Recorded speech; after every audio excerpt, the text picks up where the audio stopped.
다음은 모스펫의 동작 원리입니다. 처음 보는 그림과 복잡한 수식이 있어서 조금 어렵게 느껴질 수 있는 부분인데 최대한 쉽게 설명하도록 하겠습니다. 회로를 실제로 우리가 IC로 구현할 때 가장 기본이 되는 트랜지스터는 이 모스펫 외에 바이폴라 접합 트랜지스터인 BJT라는 게 있습니다. 초기 IC들을 살펴보면 이 디지털 직접 회로에서 모스펫을 사용했으나 아날로그 회로 등에서는 전류 구동 능력과 잡음 특성이 좋은 BJT를 기준으로 설계가 되었습니다. 하지만 오늘날 우리가 사용하는 IC는 대부분 모스펫으로 만들어집니다. 왜 그렇게 되었을까요? 그림 3-19를 보면 선형 캐퍼시터의 원리를 살펴볼 수가 있습니다. 캐퍼시터는 면적 A인 두 돛의 평판이 간격 D만큼 떨어져 있는 것으로 표현이 됩니다. 이 양단에 이렇게 전압 V가 가해지고요. 선형 캐퍼시터의 경우 양단에 가한 전압에 비례하는 전하량 Q가 평판에 쌓이게 됩니다. 상위 평판에 쌓인 전하량은 플러스 전하가 되고요. 하위 평판에 쌓인 전하는 마이너스 전하가 됩니다. 양단 간의 전압을 2배로 올리게 되면 당연히 쌓이는 전하량도 2배가 됩니다. 즉, 전압과 전하량은 서로 비례 관계에 있습니다. 이를 식으로 표현하게 되면 Q는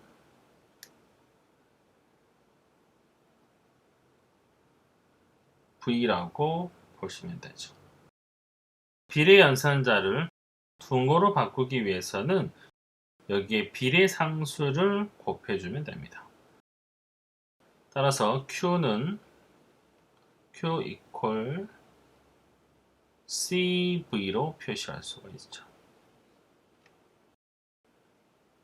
양단 간의 같은 전압에 대해서 캐퍼시터 C가 클수록 더 많은 전하를 축적할 수가 있습니다. 따라서 캐퍼시턴스 C는 V분의 Q라고 보시면 되죠.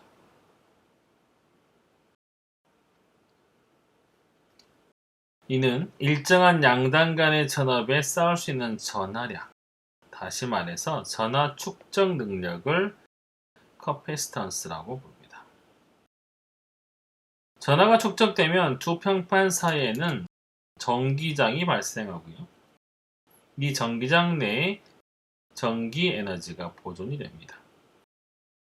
따라서 캐퍼시터는 전기 에너지를 저장할 수 있는 장치라고 할 수가 있죠.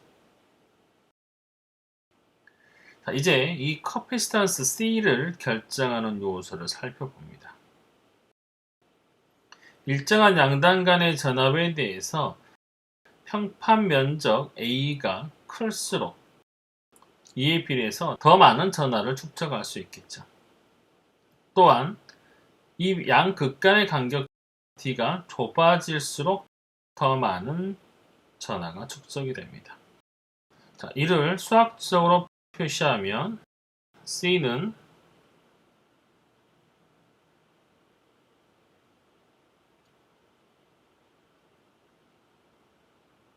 D분의 A라고 표현할 수가 있습니다.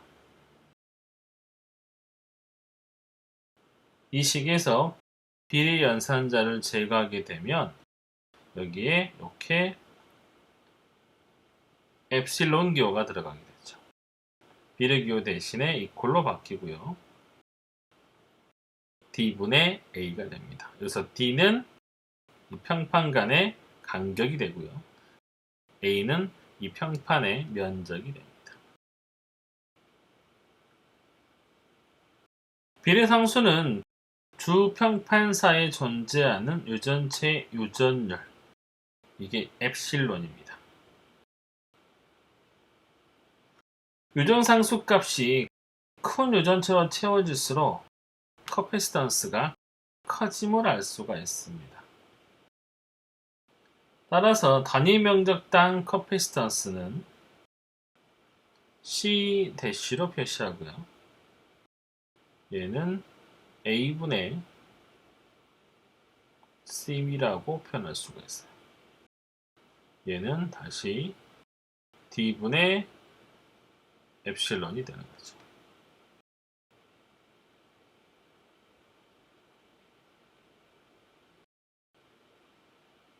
모스펫에는 문턱전압 VT라고 하는 스레솔드 볼테이지가 존재하는데 도체 역할을 하는 게이트와 채널 사이에 유전체가 존재하기 때문에 모스펫 역시 일종의 커패시터로 볼 수가 있습니다. 모스 구조는 기본적으로 평판 커패시터로 볼 수가 있고요. 두 도체 사이에 유전체인 옥사이드가 위치하게 됩니다. 따라서 모스펫의 단위 면적당 커패시턴스는 여기서 지금 보는 이 C라면 OX라는 기호는요, 옥사이드의 첫 두 글자를 딴 것입니다. 따라서 커패시턴스 옥사이드는 TOX분의 엡실론 OX라고 표시할 수가 있어요. 이 TOX는 옥사이드의 두께를 나타내고요. 엡실론 옥사이드는 아까 봤듯이 옥사이드의 유전율을 나타냅니다. 이제 그림 3-17에서 보이는 모스펫 채널에 2차원의 기하학적인 구조를 추가해서 이렇게 3-20과 같이 채널의 폭 W와 채널의 길이 L이 나타나도록 하고 트랜지스터의 전류 전압식을 구해보도록 하겠습니다. 채널의 폭과 길이는 설계자가 바꿀 수 있는 변수지만 보통 디지털 회로의 경우 제작 공정에서 제공하는 이 최소 길이는 고정되는 게 사실입니다. 따라서 실제로 설계자가 바꿀 수 있는 것은 이 채널 폭인 W밖에 없어요. 게이트는 도체이기 때문에 모든 영역에서의 전압이 VC가 됩니다. 캐리어가 전자인 경우 드레인 전압 VD가 소스 전압보다는 항상 커야 되죠. 채널의 시작점인 X가 0인 지점에서 모스 커패시터의 양당 간의 전압은 VG-VS는 VGS라고 표시하고요. 만약 이 VGS가 VT, 아까 말했던 분턱 전압 VT보다 크고 VGD가 VT보다 크면 소스와 드레인 사이에 양쪽 모두의 채널이 형성되어서 소스와 드레인 사이의 채널에 의한 저항이 만들어집니다.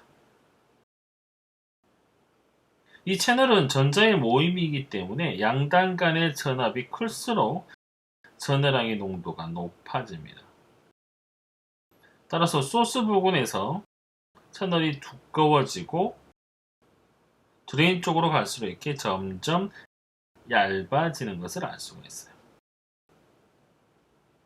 이렇게 X축을 따라서 채널의 두께가 변했다고 가정하는 것을 점진적인 채널 근사라고 합니다. 채널의 기하학적인 크기와 상관없는 단위 면적당 전류, 즉 전류 밀도 J는 로우 V로 표시할 수가 있습니다. 여기서 이 로우는 전하의 농도를 나타내고요. 이 V는 전하의 속도를 나타냅니다. 이 시계는 모든 전기효과 트랜지스터 FET의 전류식을 나타내는 가장 기본적인 개념이 담겨 있습니다. 여기서 말하는 이 V는 전자가 이 0 부근에서 L 방향으로 이동하는 속도를 나타냅니다. 게이트 전압 VG가 커질수록 커패시터의 원료에서 채널에 쌓이는 전자량이 증가하고요. 전하의 농도 로우는 점점 증가합니다. 또한 드레인과 소스 간의 전압 VDS를 높일수록 채널 내에서 전기장의 세기 E가 커지게 되죠. 따라서 그만큼 전자의 속도가 빨라지게 됩니다. ID는 출력 전류를 나타냅니다. 이 드레인 쪽으로 가는 출력 전류고요.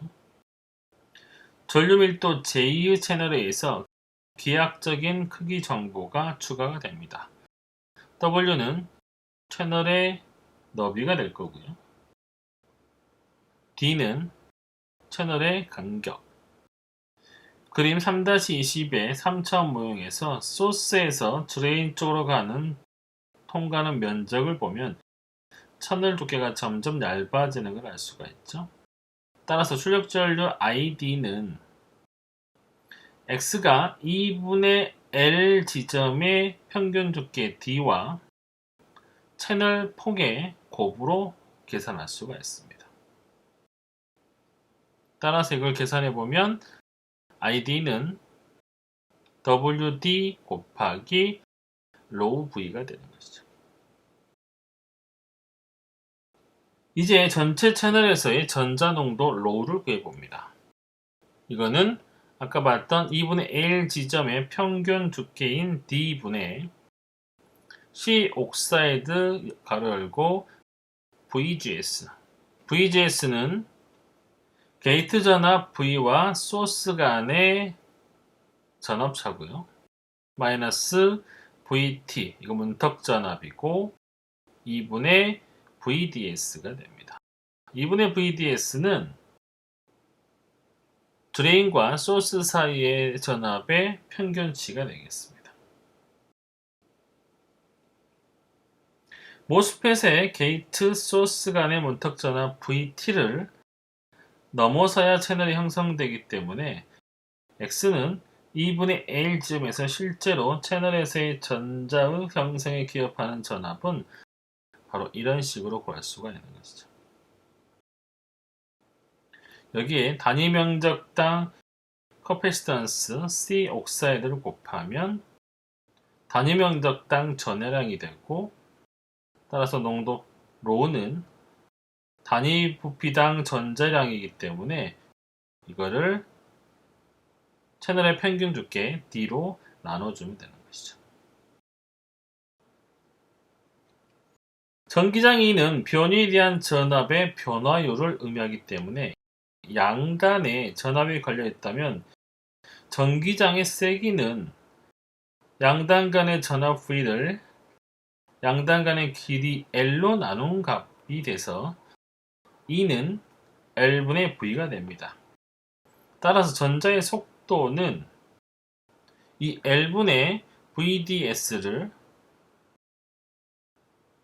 전자 이동 속도 뮤와 곱해주면 계산을 할 수가 있습니다.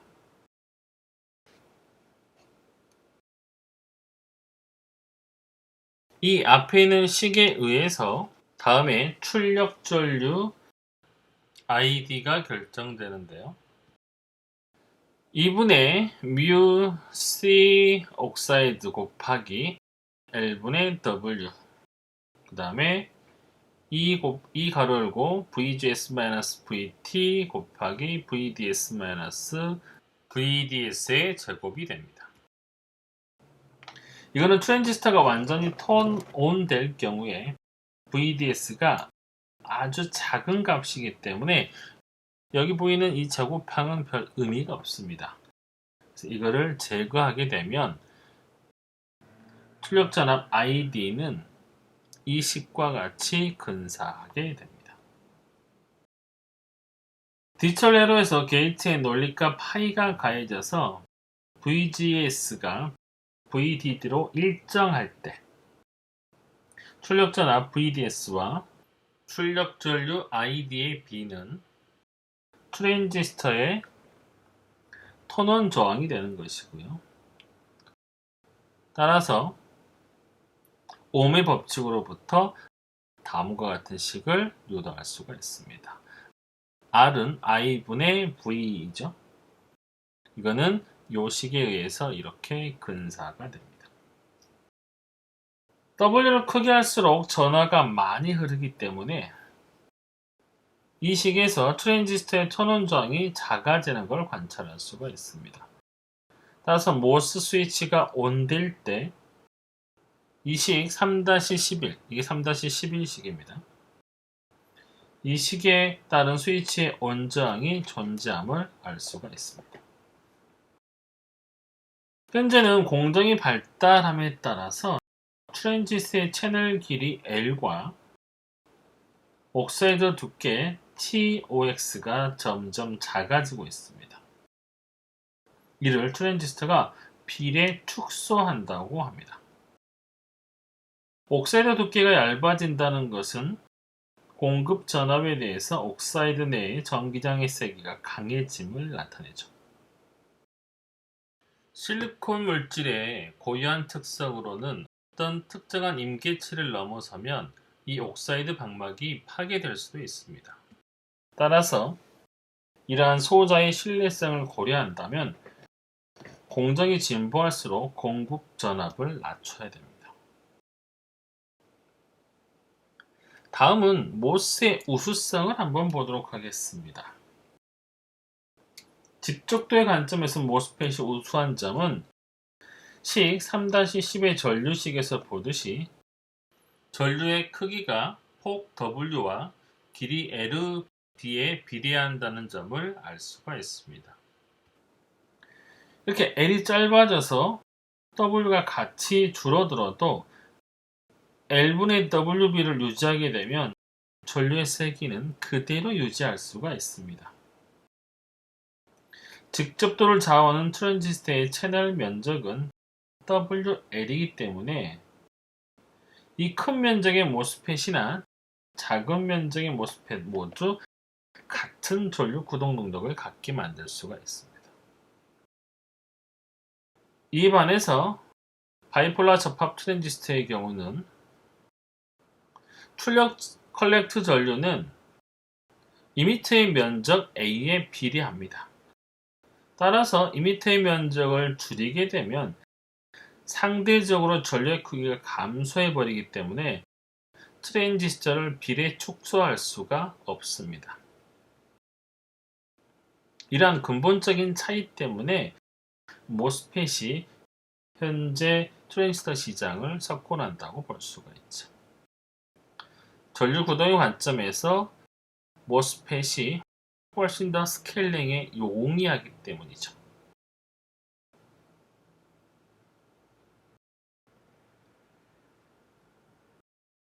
CMOS 논리회로 트랜지스터의 심볼에 대해서 보도록 하겠습니다.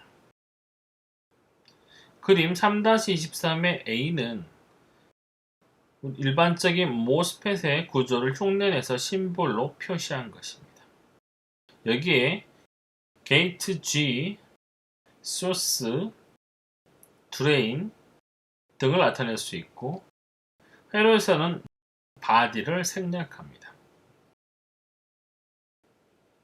MOS의 경우는 게이트에 하이를 가하게 되면 3-17A와 같이 채널이 형성돼서 소스와 드레인이 연결되는 상태, 그러니까 온 상태가 되고요.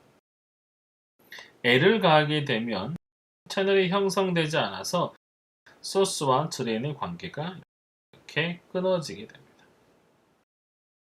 이는 마치 게이트의 논리값에 따라 온, 오프가 제어되는 스위치와 같은 역할을 한다고 할 수 있습니다. 따라서 이러한 동작 때문에 디지털 회로에서 모스 트랜지스터를 때로는 모스 스위치라고 부르기도 합니다. PMOS의 경우는 반대로 게이트에 L을 가하게 되면 채널이 형성돼서 소스와 드레인이 연결되고요. 하이를 가하게 되면 채널이 형성되지 않아서 소스와 드레인이 연결이 끊어지게 됩니다.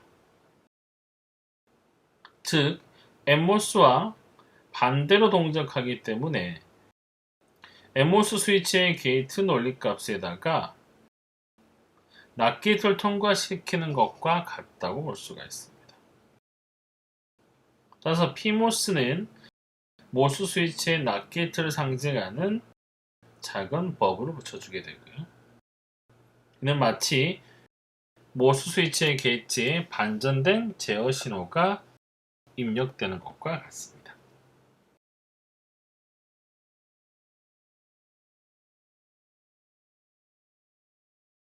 다음은 스위치 레벨의 논리 회로입니다. 위에서 언급한 모스 스위치를 이용해서 논리식을 구현할 수가 있습니다. 그림 3-24는 NMOS 스위치의 직렬 연결 또는 병렬, 혼성 연결 방법의 논리 구현의 예를 보여주고 있습니다. 가 지점과 나 지점이 이렇게 연결되는 것을 논리값 1로 정의하고 이 끊어지는 상태를 논리값 0으로 정의합니다. 직렬 연결의 경우는 A와 B 모두 하이일 때 두 스위치는 온돼서 연결이 됩니다. 즉 1이 출력이 되는 것이죠. 만약 두 입력 중에 어느 하나라도 0이 있으면 연결이 끊어지면서 0이 출력됩니다. 따라서 두 지점의 연결 여부를 출력 F로 나타내면 F는 A, B로 표시할 수가 있습니다.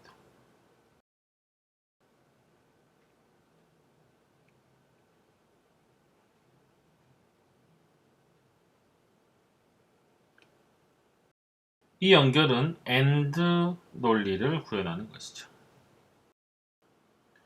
B번의 경우는 A, B가 모두 하이일 때뿐만 아니라 어느 하나라도 하이가 가해지면 가 지점과 나 지점이 연결되기 때문에 이 연결은 OR 논리를 구현하는 것으로 볼 수 있습니다. 따라서 F는 A 플러스 B와 같은 거죠. C번의 경우는 직렬과 병렬이 이렇게 혼용으로 되어 있는 연결 방법입니다. 왼쪽 경로의 논리는 A이고 오른쪽 경로는 BC이기 때문에 두 지점에 연결되는 경우는 A 스위치가 닫히거나 또는 B와 C 스위치가 동시 닫히는 경우를 볼 수 있죠. 따라서 이거는 F는 A 플러스 BC로 표시할 수가 있습니다.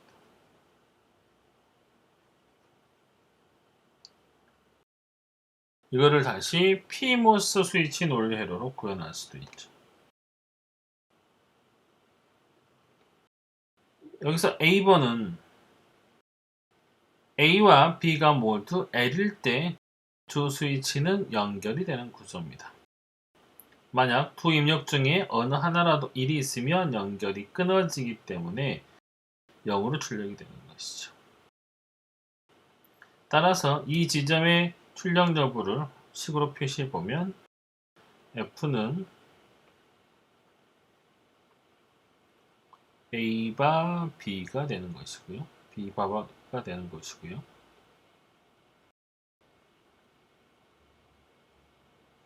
이는 다시 A 플러스 B바로 표시할 수가 있습니다. 따라서 이거는 노아 논리로 구현을 할 수가 있죠. B번의 경우는 두 입력 A, B 모두 L이거나 또는 둘 중 하나라도 L이면 가와 나 지점이 연결되기 때문에 이 연결은 낸드 논리를 구현하는 것과 같습니다. F는 A 바 플러스 B 바, 이거는 다시 A, B 바, 이렇게 표시할 수 있죠. C번의 경우는 두 지점이 연결되는 경우 A 스위치가 닫히거나 또는 B와 C가 전부 동시에 닫히는 경우죠. 따라서 A가 0일 때, 그 다음에 B와 C가 전부 다 0일 때이기 때문에 식으로 표현해 보면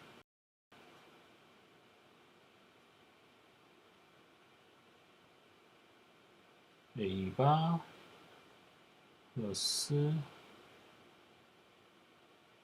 B바 C바, 이거는